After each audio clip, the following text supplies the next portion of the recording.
In the 1800s, society sanctioned both approaches to healing. Patients had a choice of using either doctors, called allopaths, or natural healers, called empirics or homeopaths. The two groups waged a bitter philosophical debate. The allopathic doctors called their approach heroic medicine. They believed the physician must aggressively drive disease from the body. They based their practice on what they considered scientific theory. The allopaths used three main techniques. They bled the body to drain out the bad humors. They gave huge doses of toxic minerals like mercury and lead to displace the original disease. They also used surgery, but it was a brutal procedure before anesthesia and infection control. Few patients were willing to have surgery. Most patients feared allopathic methods altogether. Satirists of the day remarked that with allopathic treatment, the patient died of the cure. Competing with the doctors were the empiric healers. Contrary to the doctors, they believed in stimulating the body's own defenses to heal itself. Instead of poisonous minerals, they used vegetable products and non-toxic substances in small quantities. They especially favored herbs learned from Native American and old European traditions. The empirics said they based their remedies not on theory, but on observation and experience. Satirists of the day added that with empiric treatment, the patient died of the disease, not the cure. The image of the traveling snake oil salesman of 19th century America is by now a familiar trope. It's the image of the heartless huckster who preys upon the trust of the general public to swindle them out of their hard-earned savings. With a bottle of useless tonic and the help of a plant in the audience, the snake oil salesman made a living out of lies and deceit. In these respects, William Livingston was your average snake oil salesman. He used a made-up title, billing himself as Dr. Bill Livingston, celebrated cancer specialist, despite being neither a doctor, nor celebrated, nor a cancer specialist. He was an inveterate cheat and liar, having abandoned his first wife and their 6 children to start a bigamous marriage in Canada at the same time as he fathered 2 more children by a 3rd woman. And, like every snake oil salesman, he had a cure-all tonic to hawk. He called it rock oil and charged $25 a bottle for it, equivalent at the time to 2 months' salary for the average American worker. Claiming it could cure all but the most terminal cancers, there were always desperate souls in every town who could be duped into buying a bottle. As near as anyone can tell, rock oil was in fact just a mixture of laxative and petroleum, and had no effect whatsoever on the cancer of the poor townsfolk he conned into buying it. But Dr. Bill didn't have to worry about the consequences when his customers discovered they'd been had. He never stayed in any one place for very long. Yes, in almost every respect, William Livingston was your run-of-the-mill snake oil huckster, someone who had no compunction about preying on the weak and the innocent in his pursuit of wealth and power. There was one thing that set him apart, however. His name was not, in fact, Livingston. That was an identity he had assumed after being indicted for raping a girl in Cayuga in 1849. His actual name was William Avery Rockefeller, and he was the father of John D. Rockefeller, founder of the infamous Rockefeller dynasty. The official histories of the Rockefeller family, many commissioned or approved by the Rockefellers themselves, or produced by public television stations owned and managed by family members, downplay the significance of the dynasty's snake oil lineage. John D., they claim, was the opposite of his father. Pious and industrious, where his father had been wayward and lazy. Philanthropic and generous, where his father had been selfish and greedy. In reality, the apple didn't fall far from the tree, and John D. learnt a lot from his father. Devil Bill, as the celebrated Dr. Bill Livingston was also known, once bragged that, "I cheat my boys every chance I get. I want to make 'em sharp." The young Rockefeller learnt his lesson well, and by all accounts John was smart, shrewd, and possessed of a maturity beyond his years. From his father's example he learned how to lie, how to cheat, and how to get away with it, traits that served him well as he rose to become one of the richest men the world has ever known. At that time, Rockefeller was the most hated man in the United States, and he was trying to set up a Rockefeller Foundation. But he was so hated that Congress refused to, even with wholesale bribing, they refused to authorize the Rockefeller Foundation. So he thought it was more clever, because at that time J.P. Morgan had set up U.S. Steel Corporation, which was an amalgamation of the Carnegie interests and other steel companies, and created a world steel monopoly, just like the oil monopoly.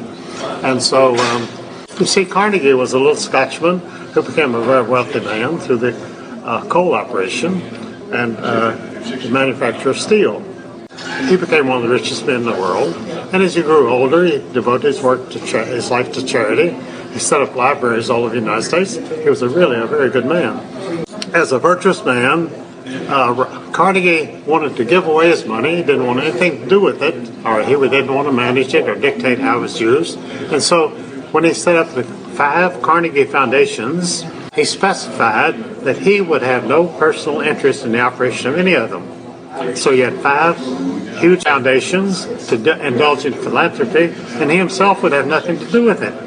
And so when Rockefeller learned about these 5 foundations, he made a rush in and put people in charge of them, and they became Rockefeller foundations with Carnegie's money. And Carnegie thought he was being very virtuous, and these millions of dollars being spent for philanthropic use. But Rockefeller had a different opinion. He thought that philanthropy should serve his business interests, and so all Rockefeller philanthropies became part of the Rockefeller business empire. He thought this was just good business because all the Rockefeller philanthropies helped the Rockefeller business interests. So Rockefeller took over Carnegie revamping of the medical profession, and they issued a report in 1913, the same time that they adopted the Federal Reserve Act, that the number of doctors in the entire United States be cut by 2/3, and they adopted a whole new system called the allopathic system of medicine from Germany.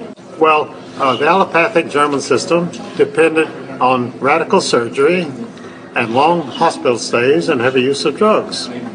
And so Rockefeller thought this was terrific. And so they've been on an allopathic system ever since. Almost overnight, neuropathy and homeopathy disappeared in the United States. In fact, they practically became illegal because as the legislatures under Rockefeller's leadership, he set up the American League of Municipalities, which controlled all the small towns in the United States, and the American Association of State Governments, which controlled all the state governments in the United States, including the legislatures.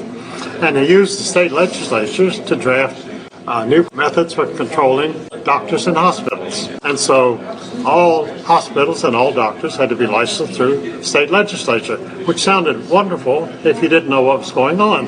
That you had to go through John D. Rockefeller to get a medical license and a hospital license. That's what it amounted to. And that's the system we have today.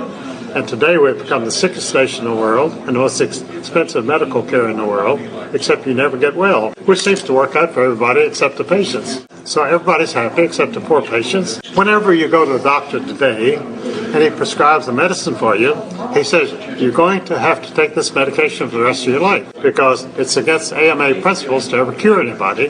They've actually brought doctors up on charges of curing people. And they've drummed some of them out of the AMA for that very reason, because you're curing people. This might be the right thing to do. From a business standpoint, it's better to keep them sick and keep them buying the medicine, which they buy from the Rockefeller drug companies, and go to the Rockefeller hospitals, and everybody's happy. For many years, the AMA spent millions of dollars in Congress to fight Medicare, because it was called government medicine. The doctors were very independent, but they didn't want the government to control their business.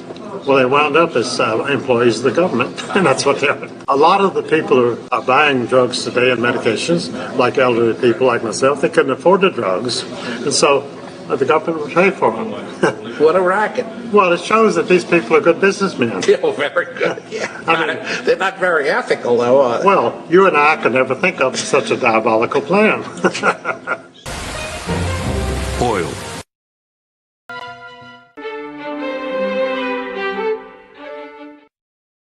It was at that point that John D. began to conceive of the oil industry as one big interrelated mechanism.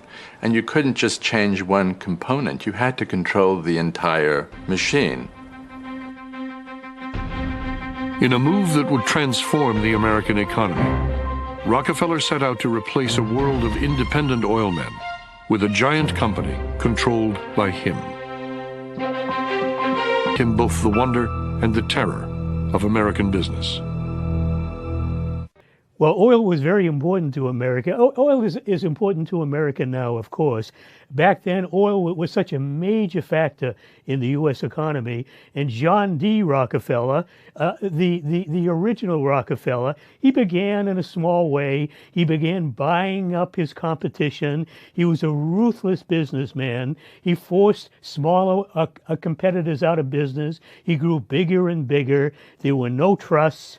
He literally had a monopoly on oil until Teddy Roosevelt came around and busted up big oil. The Supreme Court of the United States dissolved the Standard Oil Trust. Teddy Roosevelt was president. He was a Republican, but he was a trust buster. So he broke up the AT&T monopoly, broke up the Standard Oil monopoly. But what ended up happening was the Standard Oil Trust was broken into about 25 different companies by state. So you had Standard Oil of New York, which later merged with Standard Oil of Kentucky to form Mobil. You had Standard Oil of New Jersey, which merged with some other Standard Oil state companies to form Exxon. Standard Oil of California was became Chevron. Standard Oil of Ohio became Sohio, and then was bought by British Petroleum. Standard Oil of Indiana was Amoco. So you had all these Standard Oil companies that ended up being state Standard Oil companies. They merged with each other, these 25 companies. Eventually, became really more powerful than ever because of that. Because there was, the Rockefellers, this decision by the Supreme Court was actually an economic boom. In order to further expand his big oil empire, John D. soon found himself in need of big money and big bank. That's when the Morgans came in. The story of how the House of Morgan and House of Rockefeller got together to forge one of history's unholiest of alliances. And the Morgans and the Rockefellers, were both financed by Jacob Schiff, Kuhn Loeb, and back in the 1800s, the big push in the United States was this westward expansion. So what the London bankers really wanted was, to basically tap into the vast resources of the West. And so they financed the Morgans and the railroads, and the Harrimans were involved with this too. Edward Harriman was a very powerful railroad. The Vanderbilts were involved with this, Cornelius Vanderbilt. But the Morgan Bank financed it. Nothing can operate inside the United States, whether it be in industry, in government, or in politics, without the endorsement and the support of the major banking institutions. The Rockefellers, of course, went into banking as well, and they, of course, had both an industrial base. They had tremendous interest in the oil sector and also in financial institutions. And of course, this gave them a tremendous amount of power, not only in terms of production, but also in regard to politics. It is important to note, Nazi Germany's war effort was largely supported by two organizations, one of which was called IG Farben. IG Farben produced 84% of Germany's explosives, and even a Zyklon B used in the concentration camps to kill millions. One of the unspoken partners of IG Farben was J.D. Rockefeller's Standard Oil Company in America. In fact, the German Air Force could not operate without a special additive patented by Rockefeller Standard Oil. The drastic bombing of London by Nazi Germany, for example, was made possible by a $20 million sale of fuel to IG Farben by the Rockefeller Standard Oil Company. This is just one small point on the topic of how American business funded both sides of World War II.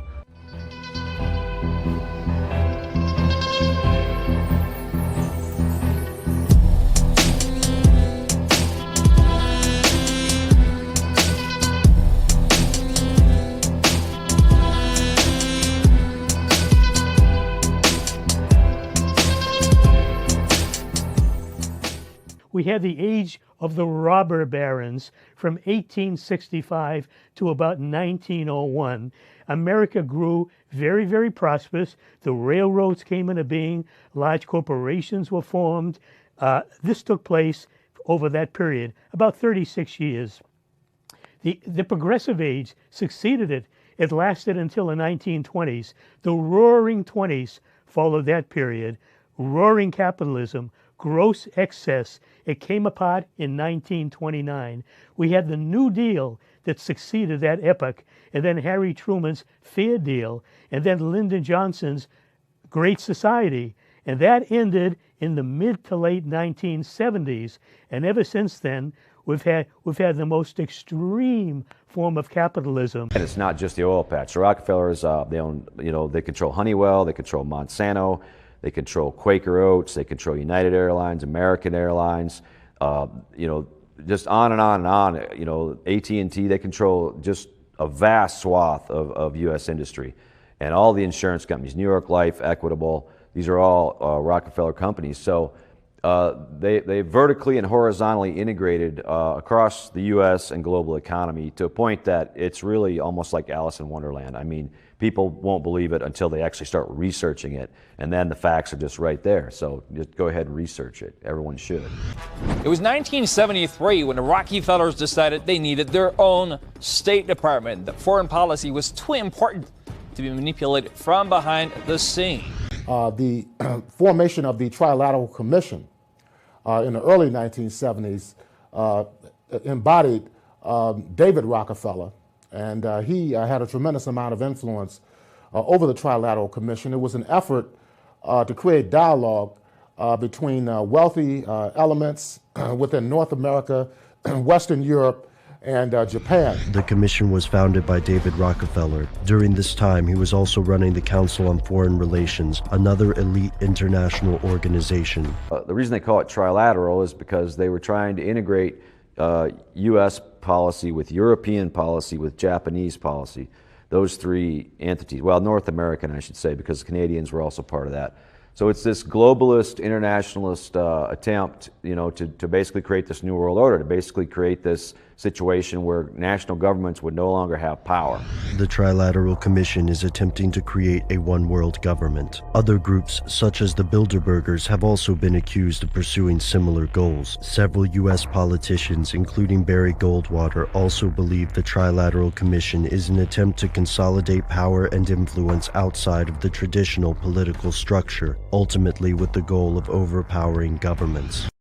Sort of how powerful they are. I mean, Paul Volcker was the Federal Reserve Chairman in this country for many years, and when he retired as Federal Reserve Chairman, he became the Chairman of the Trilateral Commission. And if you look at what's happened since then with, for example, NAFTA, WTO, all these international trade agreements, these international, free trade umbrella groups, this is all an offshoot of the Trilateral Commission.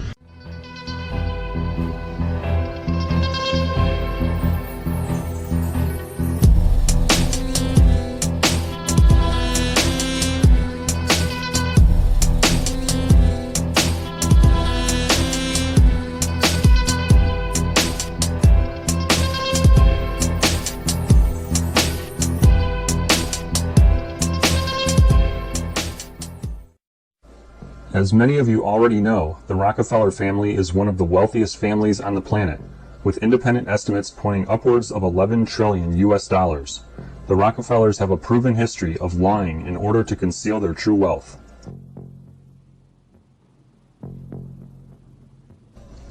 They own the majority stake of ExxonMobil, which is the world's largest publicly traded oil company and the world's largest company by revenue. Exxon holds the record for highest profits of any company ever. The Rockefellers also own J.P. Morgan Chase, which is the largest banking institution in America by deposits and market cap. Chase, in turn, operates the largest hedge fund in America.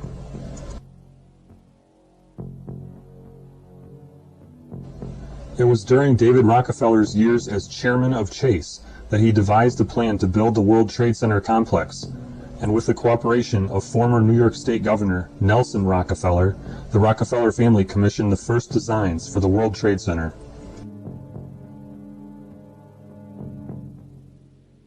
Along with the World Trade Center, the Rockefellers have been involved in many large real estate projects, such as One Chase Manhattan Plaza, the Council of the Americas, the Museum of Modern Art, Colonial Williamsburg, the Lincoln Center, the Embarcadero in San Francisco, and many more.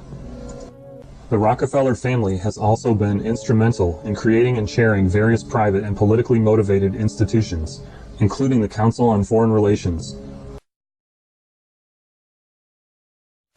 Moving beyond the Trilateral Commission and Council on Foreign Relations, the Rockefellers are also heavily involved in the Bilderberg Group.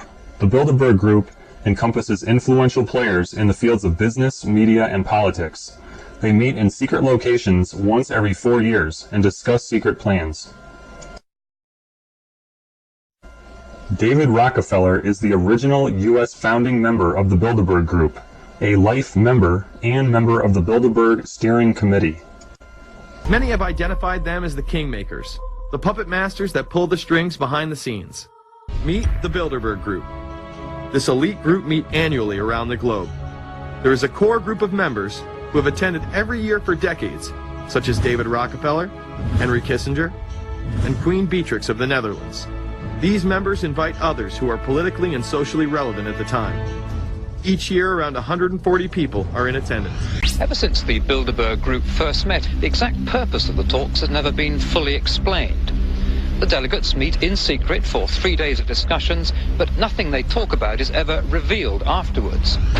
For over half a century, no agenda or discussion topics have become public, nor is any press coverage allowed. The few invited are sworn to secrecy. Meeting procedures by Chatham House rules, letting attendees freely express their views in a relaxed atmosphere, knowing nothing said will be quoted or revealed to the public. Arkansas Governor Bill Clinton, for example, who attended in 1991, there David Rockefeller told him why the North American Free Trade Agreement was a Bilderberg priority and that the group needed him to support it. The next year, Clinton was elected president, and on January the 1st of 1994, NAFTA took effect. Numerous other examples are similar, including who gets chosen for powerful government, military, and other key positions.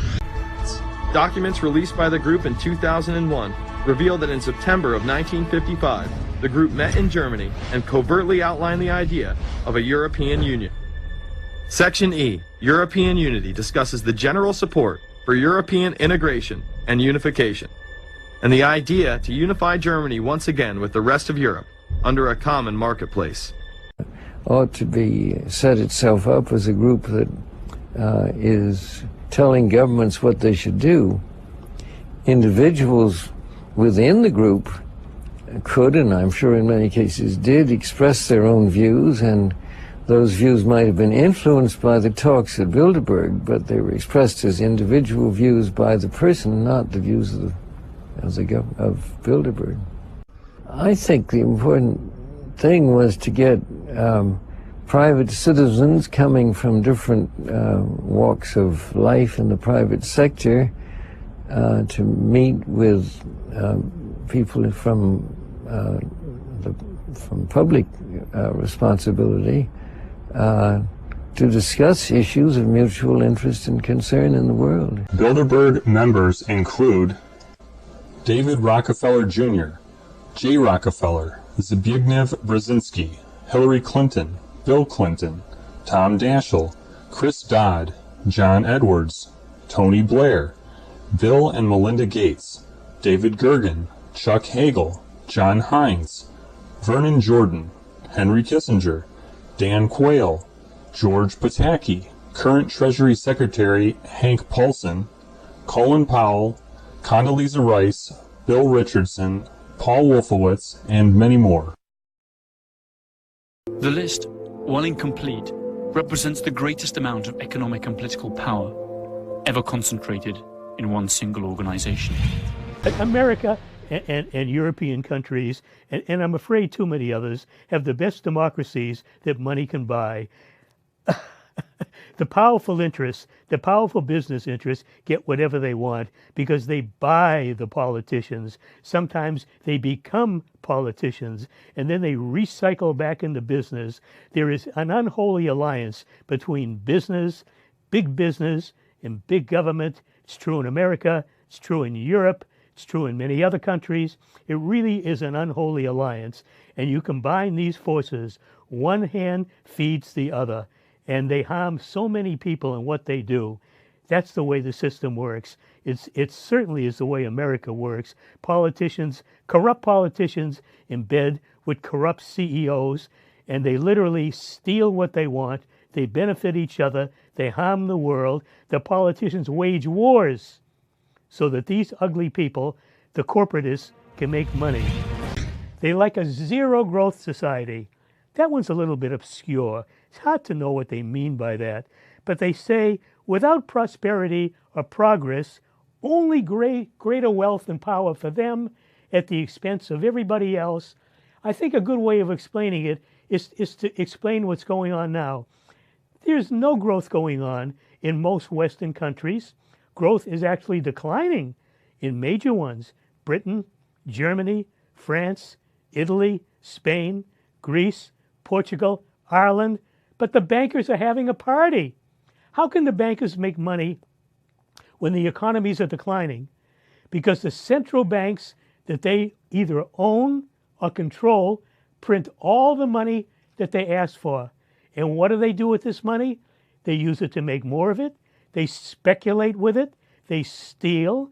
They stuff their pockets. They pay themselves big salaries and bonuses. So they benefit just fine, thank you very much. Ordinary people are harmed. Poverty is out of control. Unemployment is out of control. Homelessness, hunger, deprivation at record levels in America. And yet the bankers are supremely rich. Their stocks doing very, very well.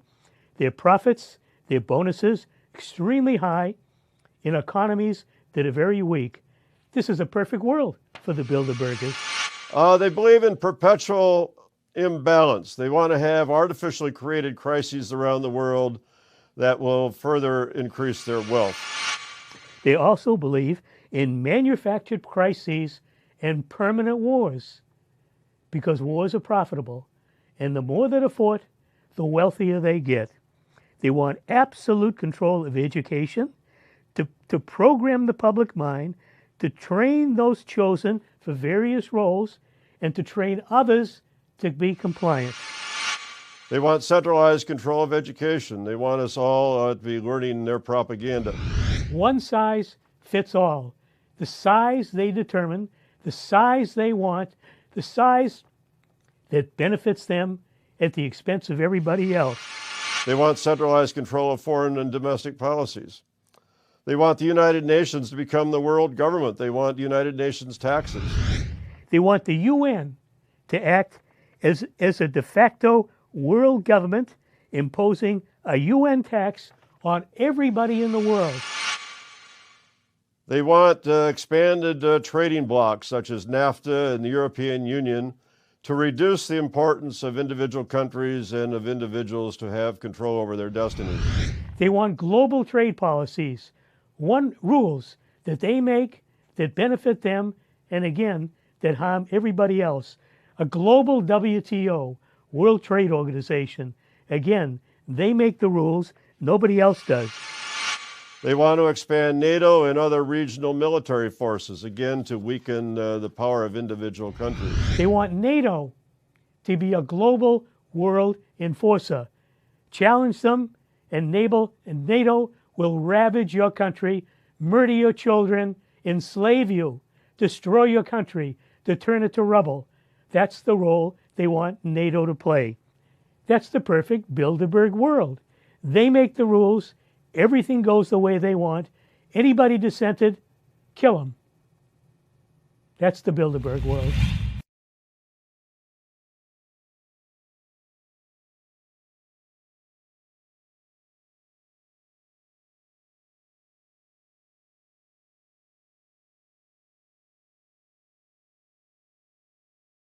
Eric, can you be specific about when you met Rockefeller, how it happened in these discussions? I met Rockefeller through a female attorney I knew who called me up one day and said, one of the Rockefellers would like to meet you. I had made a video called Mad as Hell, and he'd seen the video and wanted to meet me and knew I was running for governor of Nevada. So sure, I'd love to meet him. And I met him and I liked him, and he was a very, very smart man. And we used to talk and share ideas and thoughts. And he's the one who told me 11 months before 9/11 ever happened that there was going to be an event. Never told me what the event was going to be, but there was going to be an event. And out of that event, we were going to invade Afghanistan to run pipelines from the Caspian Sea. We were going to invade Iraq, you know, to take over the oil fields, establish a base in the Middle East, and make it all part of the New World Order. And we go after Chavez in Venezuela. And sure enough, later 9/11 happened, and I remember he was telling me how how you're gonna see soldiers looking in caves for people in Afghanistan and Pakistan and all these places, and there's gonna be this war on terror, which is no real enemy. And the whole thing is a giant hoax, you know, but it's a way for the government to take over the American people. He told you it was going to be a hoax. Oh, yeah. Oh, yeah. There's no question. He says, there's going to be war on terror. And he's just laughing. There's no... Who are we fighting? 9/11 was done by people in our own government and our own banking system to perpetuate the fear of the American people into subordinating themselves to anything the government wants them to do. That's what it's about, and to create this war, this endless war on terror. This was 11 months before 9/11. Yeah. And Nick Rockefeller, who's a lawyer, he's become your friend over the previous years, and he's saying to you that there's going to be this big event, and then out of that we're going to have a war on terror, and it's just going to go on and on. Right, an endless war on terror without any real enemy. That you can never, so you can never define a winner. And did he say that it's going to be perfect because you can't define an enemy? It just goes on and on? Yeah, because you can't define a winner. There's no one to beat, so it goes on and on forever. And they can do whatever they want. They scare the hell out of the American public. Look, this whole war on terror is a fraud.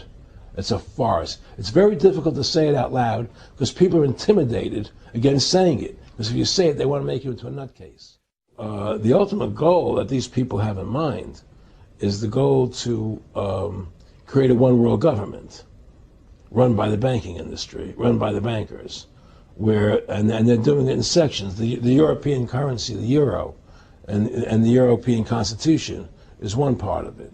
Now they're trying to do it in America with the North American Union, right? And they want to create a new currency called the Amero, right?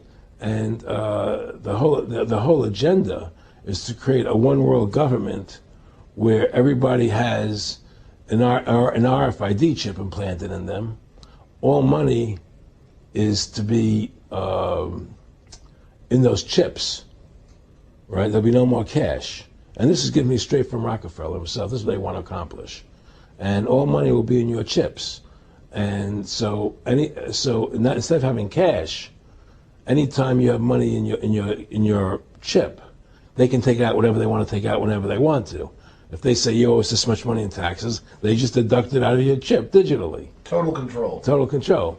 And if you're like me or you, and you're protesting what they're doing, they can just turn off your chip. And you have nothing. You can't buy food. You can't do anything. It's total control of the people. And that chip's connected to a database that has your purchasing records, what you do, what you sell. Everything is in there. And so they want a one world government controlled by them, everybody being chipped, all your money in those chips, and they control the chips and they control people. And you become a slave. You become a serf to these people. That's their goal. That's their intention. So, I mean, it really almost makes you ask the question, would it have been better if we never invented the internet?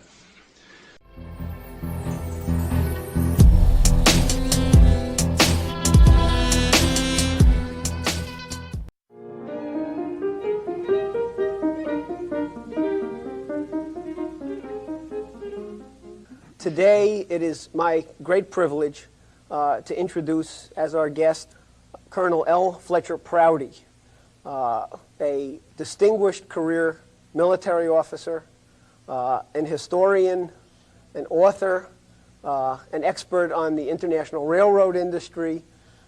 Some of you may be familiar with Colonel Prouty from his 1970s book, The Secret Team, which has now recently been republished and is once again available.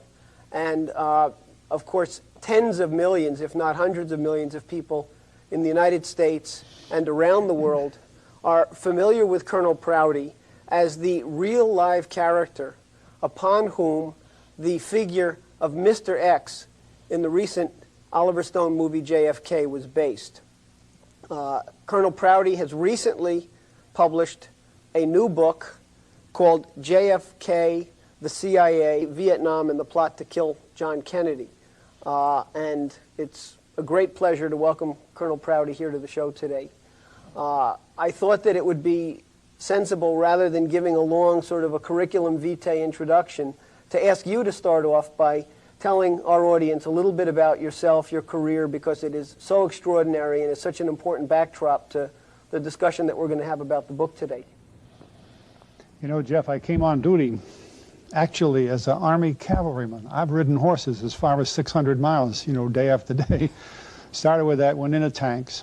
So I was on duty before Pearl Harbor. And after that, I went through flying school. And I was based in Cairo. And one day I was asked to pick up a team of people that were going on a trip. And they were a geological survey team going into Saudi Arabia to look at the oil fields there during the war. And then we came back and we found out that Roosevelt, Churchill, and Chiang Kai-shek were having a conference in Cairo, the Cairo Conference of World War II, and that the Geological Survey people made a report to Roosevelt, who ordered immediately a 50,000 barrel a day refinery to be built in Saudi Arabia. And that started that big Saudi Arabian oil boom that we've seen since then. So when you take part in something like that early in your career, you're kind of interested in the way things develop. And a morning or two later, after the Cairo conference ended, I was told to get my plane ready. Went out to the plane and they brought a Chinese delegation out there. And we flew to Tehran. I didn't know what was going to happen in Tehran, but I had just been ordered to fly there. En route, I stopped at Habaniyah in Iraq, and a plane came in with an old friend of mine flying it, and Elliott Roosevelt. So I introduced Elliott Roosevelt to the Chinese. But do you know, to this day, you cannot find in a history book that the Chinese were at the Tehran conference with Stalin, Roosevelt, and Churchill. I know one book printed by the U.S. government that corroborates that. Of course, I have pictures, and my co-pilot and my crew were there. But part of the Tehran conference business was to make plans for the Far East after World War II. So you begin to think about how these things happen when they come up like that. And I was in Japan at the end of the war.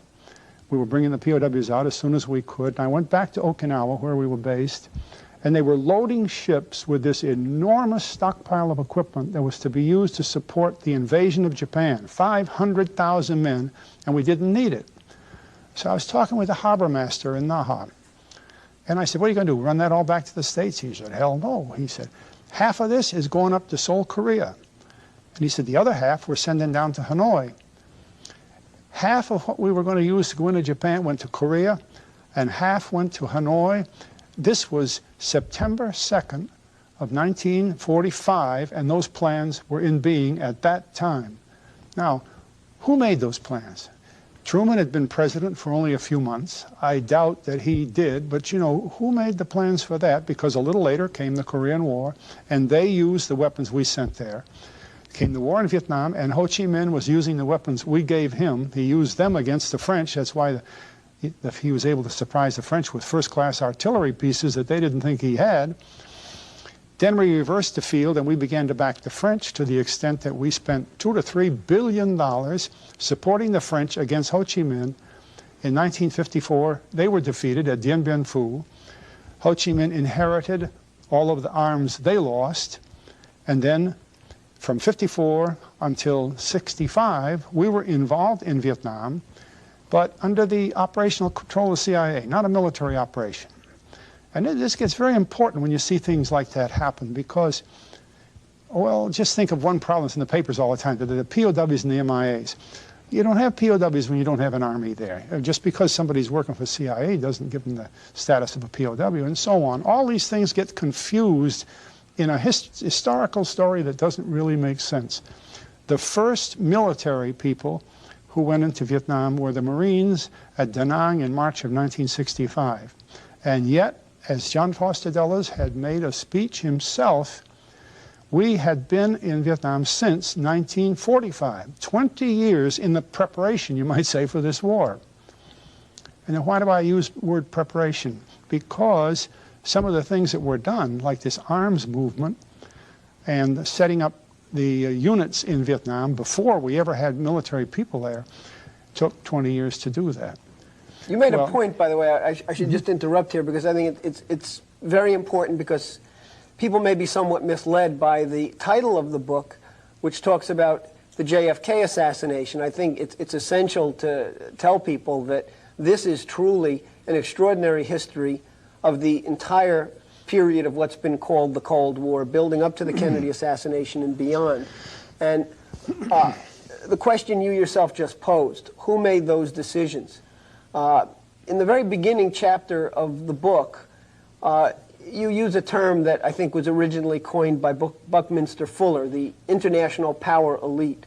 And you talked in what to me was very impressive terms about some of these behind-the-scenes decision makers. You talked about the propaganda schemes that sort of define their world outlook. And I think, you know, maybe it would be worthwhile as we get into this real history of the Cold War to perhaps start out by just telling people a little bit about this international power elite and these propaganda schemes and how some of this thing works.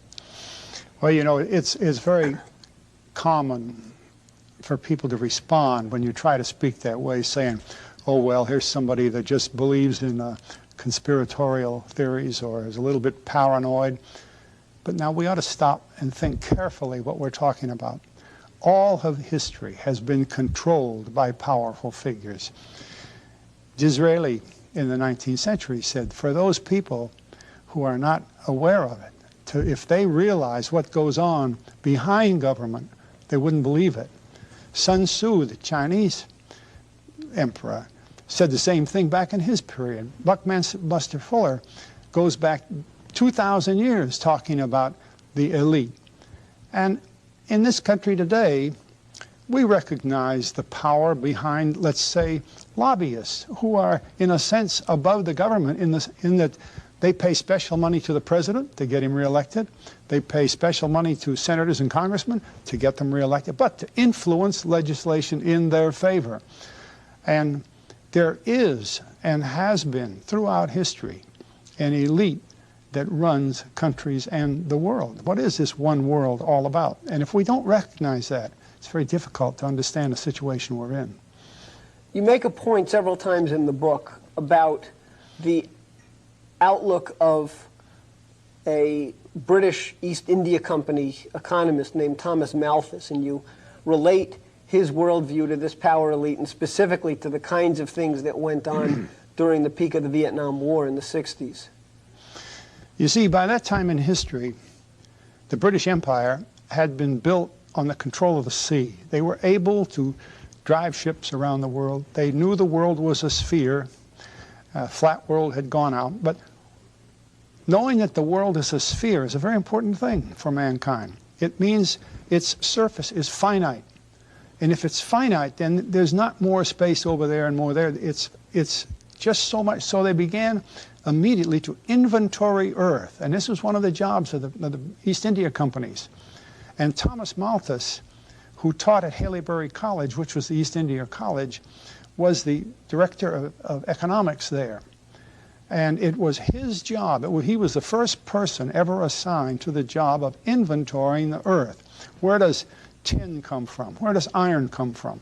And so on. And in the process, they began to find out how many different people there were in the world, how many different types of people, how many races of people, and where everything was, begin to map the world. Well, that's a very important function, but it leads you to one more thing that has governed relationship between countries ever since then, because Malthus came up with this idea that the population is growing ever so much faster than the ability to raise food.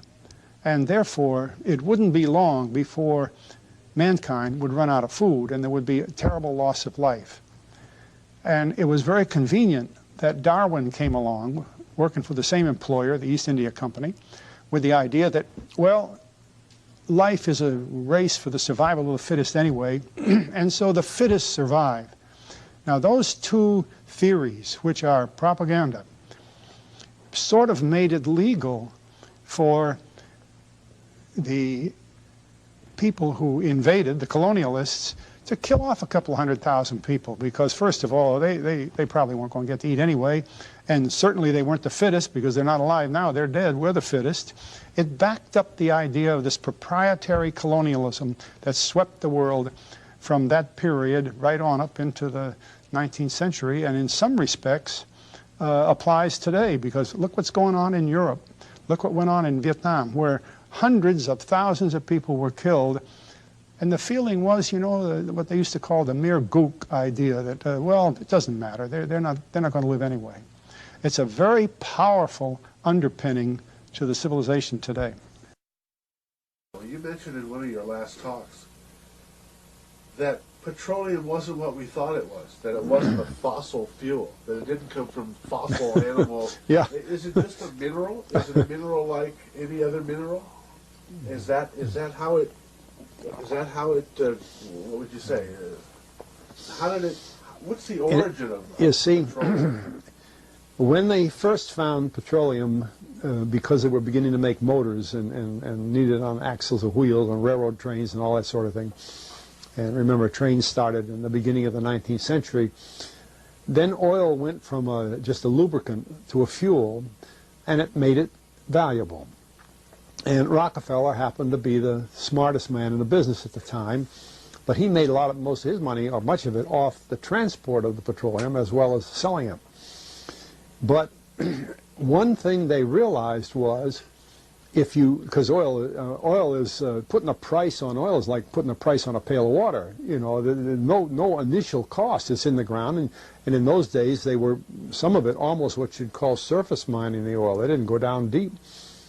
So in order to get the price up, they hit on the idea that they would have to make it appear to be scarce. That boy, after we take the next few barrels out, we're probably going to have to close as well. You know, that kind of thing. Well, a very fortuitous event.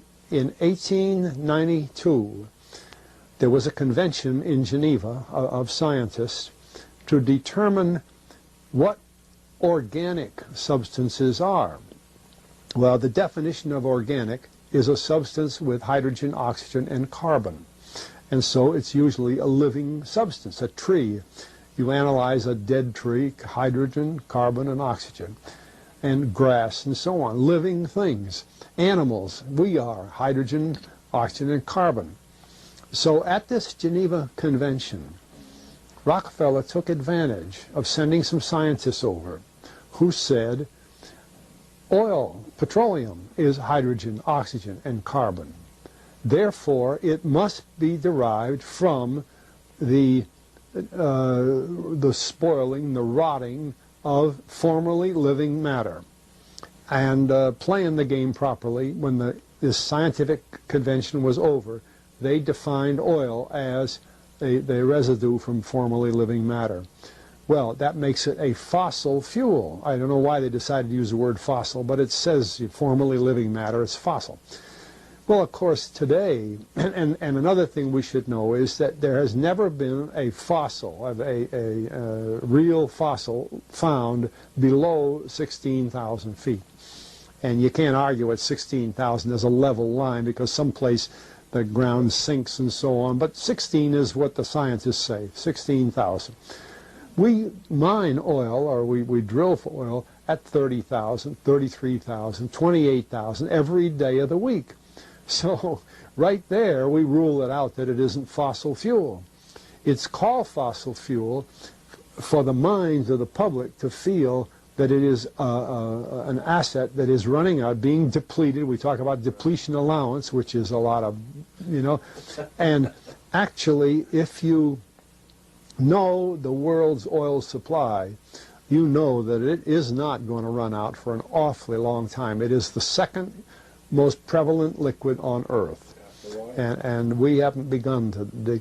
Well, with all that background, you see, the people in charge of the petroleum business, for perfectly reasonable business things, like any other man in the business, wants to keep his price as high as he can get away with. And the way to do is just say, well, there's no more. The last barrel is going to cost $1,000, and then it's all done. And they preach that stuff.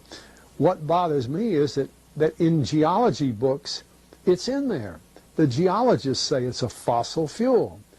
Somehow they've been bought. I mean, I went to a 4-year federal staff energy seminar run by the government of the United States during the so-called energy crisis. I was the participant that represented the railroad industry.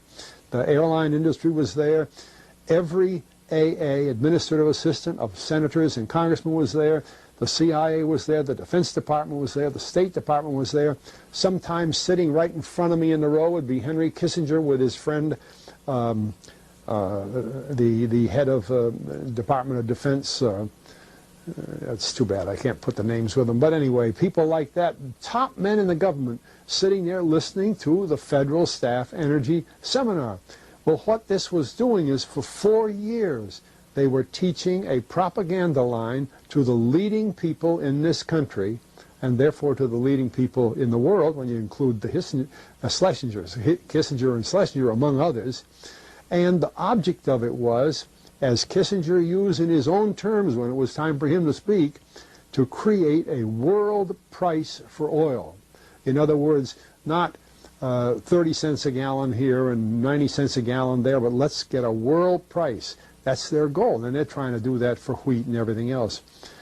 We don't realize what the controls are, whether it's oil or some of these other things. Almost everything today is being categorized at the highest price they can possibly make it go. And so calling petroleum a fossil fuel is the basis for this system with respect to petroleum. And I don't know if the name Arthur Kantrowitz rings any bell. Arthur Kantrowitz is the head of the Kantrowitz Labs set up by the AVCO company near Boston, scientific laboratories.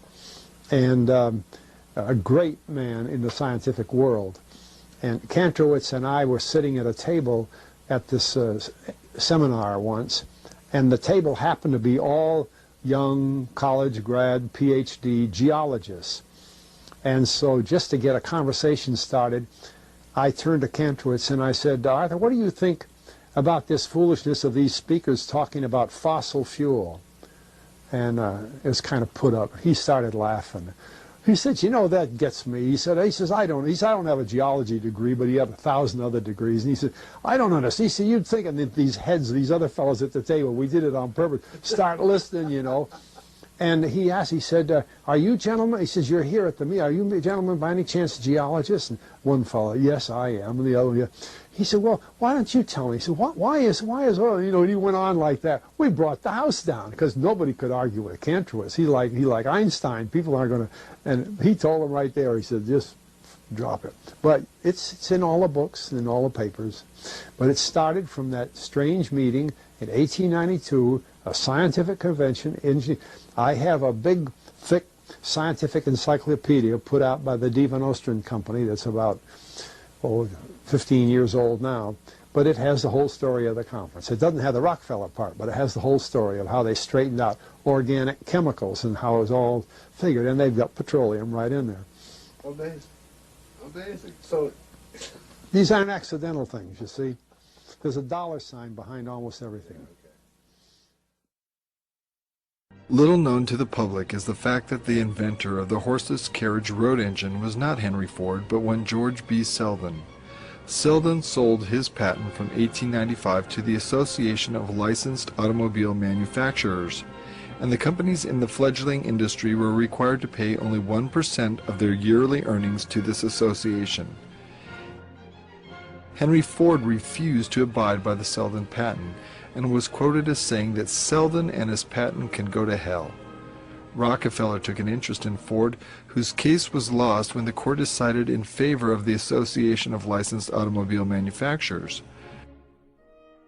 Rockefeller came to Ford's defense with plenty of money and legal counsel, and when Ford appealed, the Court of Appeals overturned the previous decision, ruling in favor of Ford.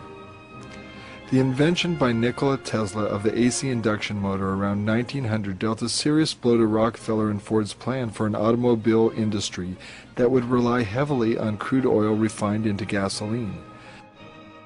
This combination of a combustion motor and its need for gasoline could create a fortune for Ford and rescue Rockefeller from the falling price of kerosene due to the advent of electricity.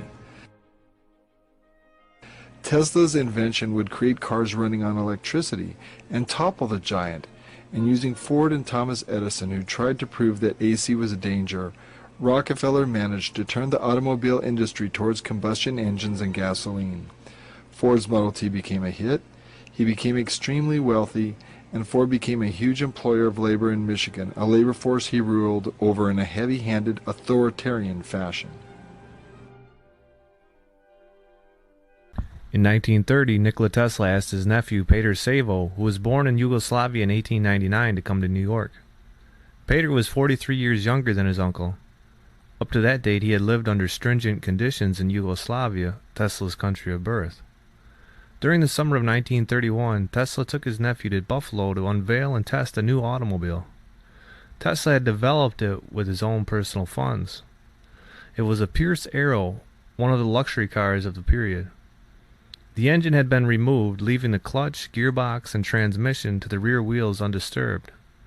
The gasoline engine had been replaced with a round, completely enclosed electric motor of approximately 1 meter in length and 65 centimeters in diameter, with a cooling fan in front. Reputedly, it has no distributor. Tesla was not willing to say who had manufactured the engine. It was possibly one of the divisions of Westinghouse. The energy receiver, gravitational energy converter, had been built by Tesla himself. The dimensions of the converter housing were approximately 60 times 25 times 15 centimeter. It was installed in front of the dashboard. Among other things, the converter contained 12 vacuum tubes, of which 3 were of the 70L7 type. The heavy antenna, approximately 1.8 meters long, came out of the converter. Furthermore, 2 thick rods protruded approximately 10 centimeters from the converter housing. Tesla pushed them in, saying, "Now we have power." The motor achieved a maximum of 1800 RPM. Tesla said it was fairly hot when operating and therefore a cooling fan was required. For the rest, he said there was enough power in the converter to illuminate an entire house, besides running the car engine. The car was tested for a week, reaching a top speed of 90 miles per hour effortlessly. Its performance data were at least comparable to those of an automobile using gasoline. At a stop sign, a passerby remarked that there were no exhaust gases coming from the exhaust pipe. Peter answered, "We have no motor." The car was kept on a farm perhaps 20 miles outside of Buffalo, not far from Niagara Falls. A few months after this automobile test, and because of the economic crisis at the time, Pierce Arrow had to stop production. It is very likely that the interconnection between the electric motor and the transmission had been performed there. Pierce Arrow's tools were taken over by Studebaker in South Bend. Not quite 30 years later, the company also vanished to form American Motors jointly with Nash. Later, some of its fans attempted to resuscitate the Pierce Arrow. Unfortunately, they were not successful. By no accident, Tesla's grand project was to be financed by J.P. Morgan. You're a strange man indeed, Tesla. After the papers are signed, you may draw upon the house of Morgan, but it's important that I remain a silent partner. You do understand what that means, don't you, Mr. Tesla? But Nikola had a secret. The system could also electrify the world. Wardenclyffe would provide limitless, free energy everywhere for everybody. When J.P. Morgan found out about this leap of technology, he wouldn't tolerate it. He knew Tesla could deliver, and the banker overlord couldn't put a meter on it. A man always has two reasons for doing anything. A good reason, and the real reason. Mid-construction, Morgan would cancel the contract and blackball Tesla, thus excluding him from any other investor. Mr. Morgan, are you going to leave me in a hole? I've made 1,000 powerful enemies on your account. In 100 years from now, this country would give me much for the first honor of transmitting power without wires. Wardenclyffe faltered, and Marconi sent his transatlantic signal. But despite his cruel fate, Nikola stayed the course. Decade after decade would pass, and he would bring forth new fantastic inventions in transportation, air flight, and even warfare. His death beam, as he intended, would bring an end to all warfare. An inventor to the end, all he ever wanted was to uplift the condition of humanity. The story is about a man whose powerful ideas live on, as much of his work is still classified and used in the most esoteric projects imaginable today. Nikola Tesla single-handedly changed the world for the benefit of mankind, yet has been rewarded with obscurity. It's time to bring his story out of the shadows and into the light. With his last breath, Nikola gently smiled. Let the future tell the truth and evaluate each one according to his work and accomplishments. The present is theirs. The future, for which I have really worked, is mine. Would they only have listened?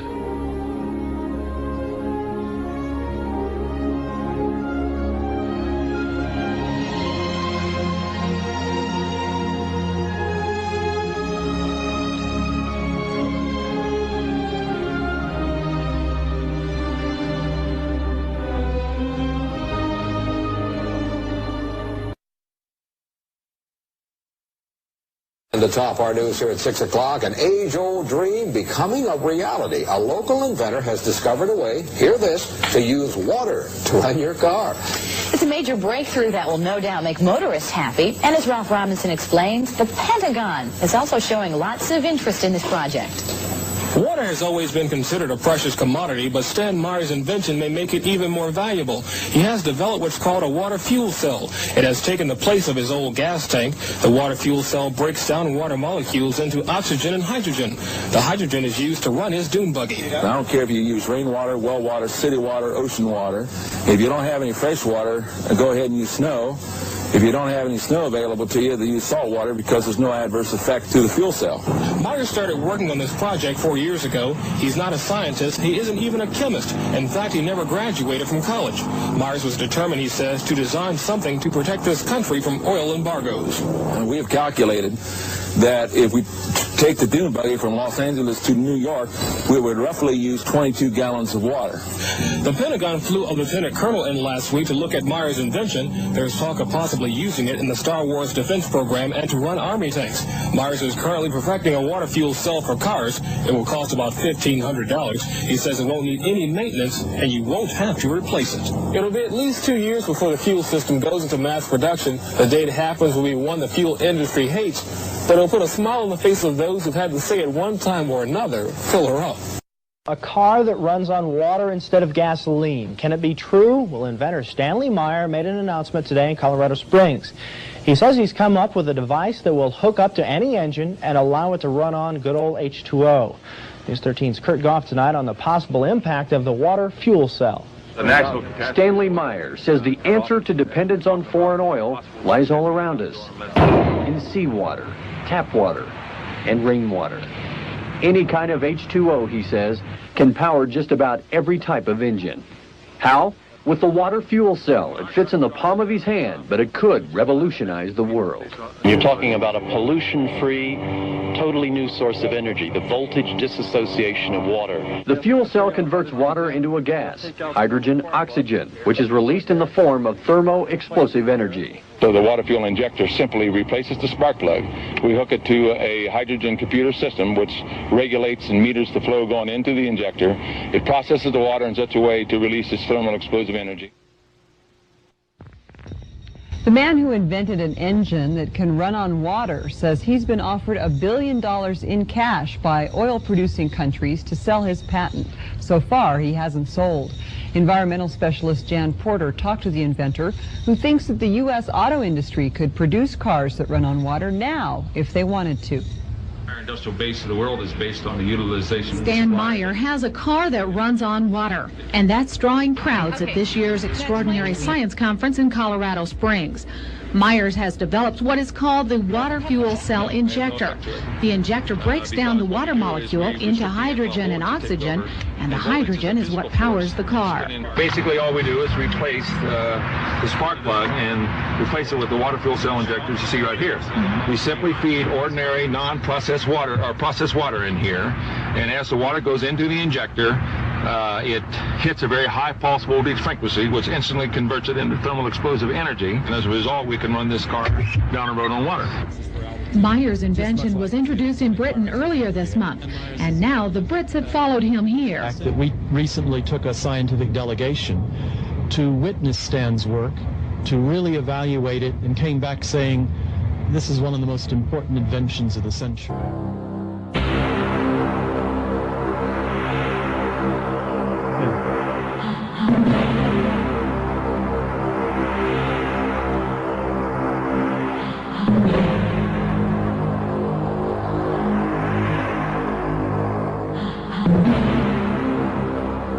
This is no ordinary car. It's a dream come true. A car that runs on a cheap, safe fuel that's in limitless supply. The car can be run on any form of natural water. You can use rainwater, well water, city water, ocean water, and if you don't have ocean water available, you can go ahead and use snow. Just use any form of natural water. You don't process it in any way. You add no chemicals to it. Just use ordinary rainwater. The inventor believes he's found a way of generating some form of atomic power from water. And it was this dream of endless energy from water that was first raised 5 years ago this week.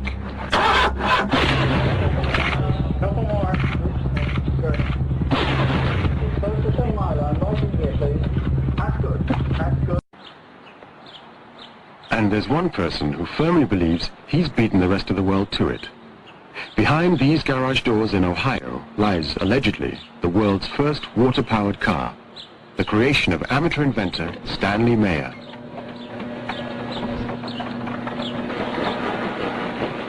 This dune buggy operates around 65 miles per hour on around 60 miles per gallon of water. It's very efficient as opposed to running on gasoline. One time I was offered well over $1 billion in cold cash to buy out the technology, to suppress it. Of course, my interest is to get it into the economies of the world and do it very quickly.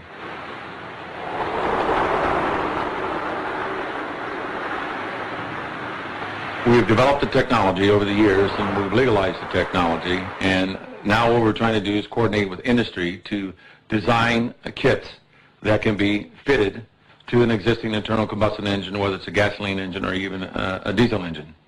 His kit is not unlike a cold fusion cell, but with very high voltages applied. Skeptics believe it's no more than a battery storage device, but a New York millionaire is paying to have it all checked out in a secret lab in Boston. For 15 years, Meyer has been fighting to get his inventions taken seriously. Most inventors have to be a loner. You have to be somewhat thick-skinned and don't rely on other people to support you, because they will not. More times than not, an invention is really stolen from the inventors. Even in my prior development of high technology, I've had patents taken from me. I learned from the School of Hard Knocks to be very cautious. Meyer has always stood out against the crowd. He has no formal qualifications as a scientist because he didn't wait to graduate from high school, leaving early to go straight into research at the high-powered Battelle Institute in his native Ohio. Now he works full-time as a private inventor. He's built a device with potentially revolutionary implications. There is nothing startling about a machine that can extract the hydrogen from water. What is highly unusual is that it should do so with ordinary tap water. The conventional method is called electrolysis. Meyer has turned that process on its head. Unlike electrolysis, his device doesn't use up large amounts of electric current, nor does it produce an enormous amount of waste heat. For 20 years, he has been refining a method to fracture water, which produces vast amounts of hydrogen on demand. This is not his latest apparatus. He was unwilling to let us point a camera at that. This is the simple device he used to convince a reluctant patent office that his revolutionary concept actually works. Alloy rods, acting as electrodes, are housed in a perspex container that's filled with water. Normal mains voltage is fed in through a transformer, but critically, there is virtually no current consumed, less than half an amp. The result is dramatic. Hydrogen pours off with the flick of a switch. Meyer claims the key is his electronics, which pulses electricity rapidly across the rods at up to 20,000 cycles per second. In a way that's not readily apparent, this process transforms the equation. Whereas in conventional electrolysis, 3 times as much energy is consumed as is produced in the form of hydrogen fuel, in Meyer's apparatus, the reverse is true. It appears to produce several 100% more energy than it consumes. The Pentagon is also showing lots of interest in this project. In March 20, 1998, inventor Stanley Meyer bolted from a Cracker Barrel restaurant in Grove City, Ohio. Once outside in the parking lot, he slumped over and vomited before declaring, "They poisoned me." Later that day, he died. A local coroner determined that the 57-year-old Meyer perished due to a brain aneurysm. And a 3-month police investigation uncovered no evidence of foul play. Lead Detective Lieutenant Steve Robinette stated, "Meyer's death was laced with all sorts of stories of conspiracy, cloak and dagger stories." The impetus for these whispers of a nefarious plot arose from Meyer's work on H-20 hydrogen-fueled automobile engines. On the day of his death, Meyer was dining with his brother Stephen and 2 Belgian investors who intended to obtain a 56-acre plot of land in Grove City in order to erect a manufacturing facility. Although the members of his community didn't lend much support, often viewing him as a crank, city officials had green-lighted the construction of Meyer's factory 2 months earlier. Stephen Meyer recalls the events of that evening. Stanley took a sip of cranberry juice. Then he grabbed his neck, bolted out the door, dropped to his knees, and vomited violently. I ran outside and asked him, "What's wrong?" Stephen recalled. He said, "They poisoned me." That was his dying declaration. Meyer was no pie-in-the-sky dreamer. Holding a total of 42 patents, he worked on NASA's Gemini project, which sent a man into outer space in the 1960s, as well as an energy system for the Star Wars program, a missile defense system created by the United States military.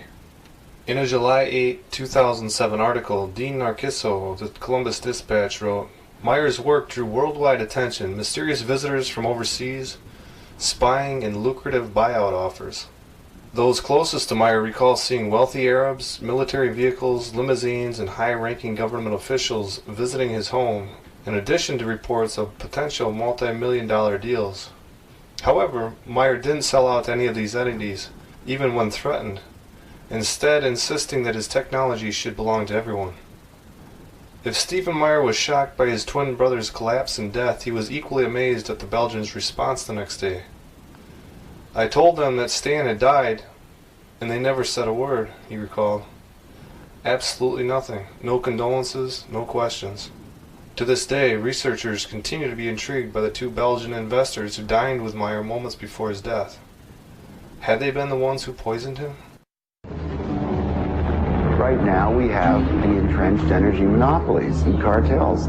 You know, we have OPEC and we have the 7 sister oil companies that control all the oil and energy. But what people have to understand is that the people who run the energy business in this world, which is the biggest business on the planet, turning over $4 to $5 trillion a year, it's bigger than guns and drugs, it's bigger than defense. They control the newspapers, they control the governments. But these companies are so big that they regulate the government, which regulates them. It's not free. Nothing is free. But cheap and efficient energy exchange is a viable concept. Now I say that everything in this universe is free energy. It's been dreamed of for hundreds of years that somewhere, someplace, as Tesla said, man will hook his machinery to the very wheelwork which drives the universe itself. The history of science is the history of the suppression of great inventions. A few classic stories. Nikola Tesla. Nikola Tesla is regarded as the founding father of free energy. His astounding developments in the generation of alternating electrical current are still being used today. His most notorious project involved the transmission of wireless electricity into the atmosphere, which allowed for unlimited power to be freely accessed by everyone. When his financial backer, J.P. Morgan, realized that this power system could not be metered, all funding was immediately withdrawn. Tesla's electrical broadcast towers were dismantled, and through Morgan's many close connections with the media and government, Tesla's career was destroyed. In 1977, Bruce De Palma unveiled the first prototype of the N machine, an electrical generator which uses rotating magnets to generate up to 5 times more power than it takes to drive it. I know about the fact that the Japanese government and the Indian government have ongoing projects to produce N machines for domestic power. My partner is Paramahamsa Tiwari, who is the director of the Nuclear Power Corporation of India, which operates all the nuclear plants in India.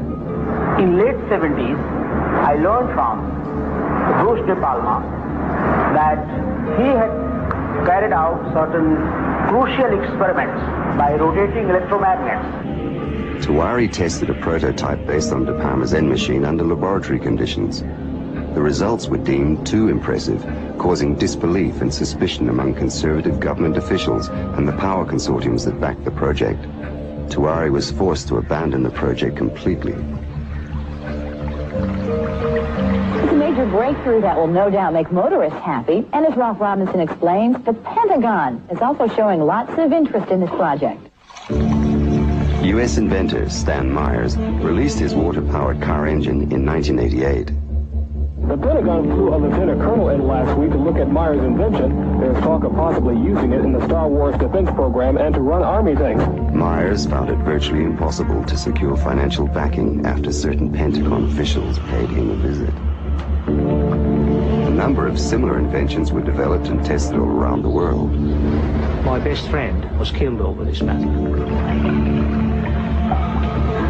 There's a chap here, about 10 minutes away from here, driving. He has been running his car on water since 1986 with the government's permission, provided that he keeps his mouth shut. And with regular intervals, using his own words, they keep warning him to keep his mouth shut. One of our colleagues who have been running car on the water for the 10-year period now, he reckons that it's 26 times more powerful than petrol.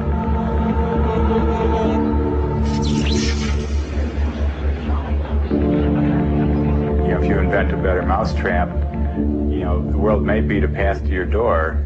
If you invent a free energy machine, there'll be a path beat to your door, but you don't want those people there. One of the pivotal people that I encountered early in my career was Edgar Mitchell, the astronaut. Edgar J. Mitchell, an Apollo mission astronaut, founded the Noetics Institute in Southern California. The Institute's charter was supposedly to develop alternative energy systems by attracting inventors from all over the country. Mitchell became extremely interested in De Palma's end machine.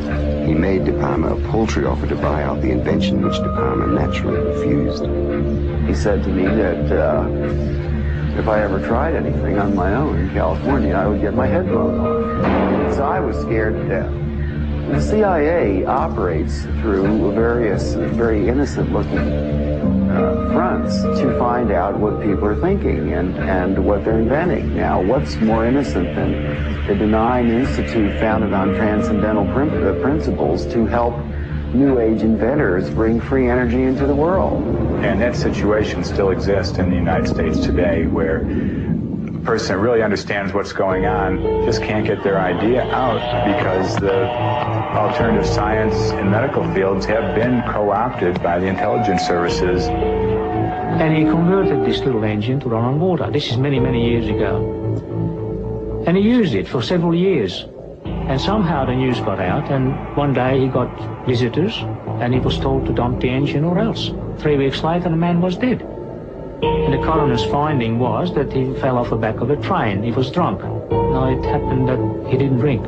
Even Dr. Townsend T. Brown, the electrogravitic research scientist, has on his 16-millimeter film of his lab tests, which we've got here, he has guys with the black suits and black hats come into the place. You can see where the legends come from. I mean, these guys come in and they look like, you know, bad Bart to black man. I mean, it's classic, and these things do happen. There is no progressive science in a world where every scientific idea is evaluated for its military potential. Power, or energy, and control of energy equals power in the new world order that is emerging. If you control the energy, the way we get around, the way we get electricity, the way we have our TVs and video cameras and stuff, if you do the control of the energy, then you've got control of the people.